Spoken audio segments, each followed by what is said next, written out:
अस्सलामुअलैकुम। उम्मीद है दोस्तों आप सबको मेरी पिछली वीडियोस पसंद आई होंगी। आज हम associative law with respect to addition करेंगे। सबसे पहले हमें पता होना चाहिए एसोसिएटिव लॉ क्या होता है।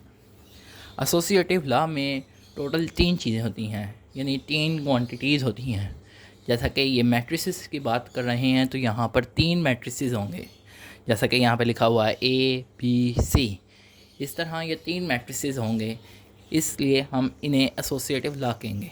जैसा कि यहाँ पर लिखा हुआ है ए प्लस बी, पहले ये एक ब्रैकेट में क्लोज है, प्लस सी इज़ इक्वल है a plus b plus c. अगर ये प्रॉपर्टी जो है अगर ये बराबर हो जाए इसके, तो हम कहेंगे associative law with respect two plus जो है, यानी एडिशन के लिहाज से होल्ड करता है। तो चलिए शुरू करते हैं। सबसे पहले देखें, मैंने कह दिया कि लेट ए ये है, बी मैट्रिक्स ये है, सी ये है। फिर मैंने इनका सम किया, जैसा कि मैंने पहले समझा दिया है मैंने आपको पहले। तो यहाँ पर देखें तो इसका जो फाइनल आंसर है वो ये आता है। पहले देख लें, हमने ए प्लस बी जो है इसको हमने पहले सोल्व किया, तो पहले हमने ए प्लस बी को सोल्व करना है क्योंकि पहले बड़ी ब्रैकेट है, इस वजह से हमने इसे सोल्व करना है। फिर जब हमने इसे सोल्व कर लिया तो इसका ये आंसर आया। फिर उसके बाद ये चीज़ ऐसे आ गई, फिर उसके बाद ये चीज़ आ गई फाइनल, ये इसकी लेफ़्ट हैंड साइड आ गई। इसी तरह हमने ए प्लस बी प्लस सी किया, तो बी प्लस सी जो है वो पहले ब्रैकेट में, इस वजह से हमने इसे पहले सोल्व किया बी प्लस सी को। 5 + 1 6, इस तरह 9 + 7 16, इस तरह सारे सवाल किया। और उसके बाद इसका जो फाइनल आंसर है वो ये आया। ये देख लें 7 18 17 17। अगर आप लेफ़्ट हैंड साइड देखें तो वो भी इसी तरह बराबर है।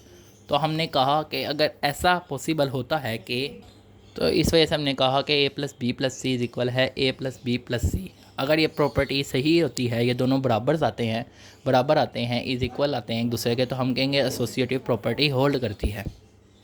याद रहे कि कम्यूटेटिव प्रॉपर्टी में दो मैट्रिसेस होते हैं, जबकि एसोसिएटिव में 3 होते हैं। जैसा कि यहाँ पे देखें, यहाँ पे a plus b is equal है बी प्लस ए, और वहाँ पर a plus b plus c is equal है a plus bracket b plus c. उसके बाद आ जाते हैं additive identity of a matrix, जो कि बहुत ही ज़्यादा इम्पोर्टेंट टॉपिक है। एडिटिव आइडेंटिटी क्या होती है आपको ये पता होना चाहिए। जैसा कि यहाँ पे लिखा हुआ है ए प्लस बी जो है वो इज़ इक्वल है ए के, और इज़ इक्वल है बी प्लस ए।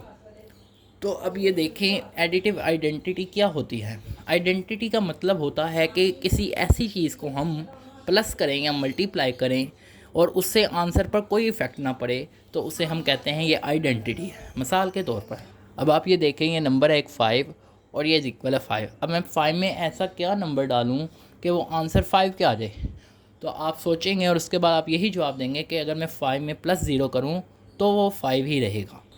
तो किसी भी नंबर को अगर हम 0 में ऐड करें तो वो वही नंबर रहता है, चाहे अगर वो यहाँ पे 7 हो तो वो 7 में 0 डालेंगे तो 7 ही रहेगा।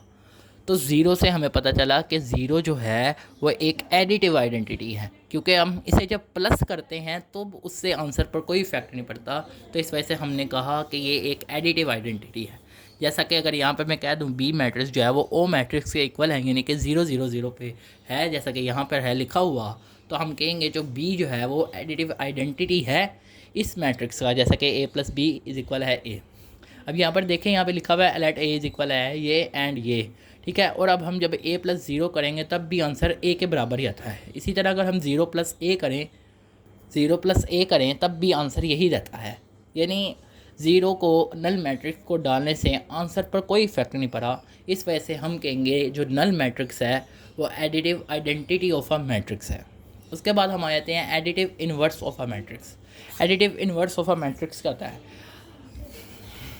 अगर आप ये देखें ये 5 है, तो इसका एडिटिव इन्वर्स जो होगा वो -5 होगा, यानी जो नंबर होगा उसके ऑपोजिट साइन विद दिस, यानी कि जो भी नंबर है उसका जो ऑपोजिट साइन होगा वो उसका एडिटिव इन्वर्स होगा। जिस तरह 5 का -5 एडिटिव इन्वर्स है, -10 का 10 एडिटिव इन्वर्स है।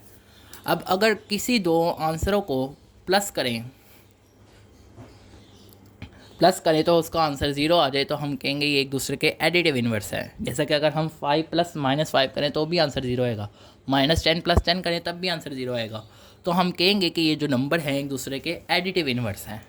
जैसा कि a + b इज़ इक्वल अगर आ जाए नल मैट्रिक्स के, तो हम कहेंगे a और b जो हैं वो एक दूसरे के एडिटिव इन्वर्स हैं।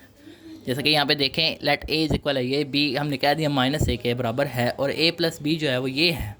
तो इसका आंसर जो है वो 0 0 आता है, तो हमने कहा कि ए जो और बी जो है वो एक दूसरे के एडिटिव इन्वर्स है, क्योंकि इनका जो सम है वो 0 के बराबर आ रहा है। इसी तरह सिमिलरली बी प्लस ए जो है वो भी 0 है, तो हम कहेंगे सो ए और बी या b and a are additive inverse of each other. अगर आपको ये वीडियो पसंद आई है तो इस वीडियो को लाइक करें और चैनल को सब्सक्राइब करें और आने वाली मज़ीद वीडियोज़ के लिए बेल नोटिफिकेशन का आइकन प्रेस करें। शुक्रिया।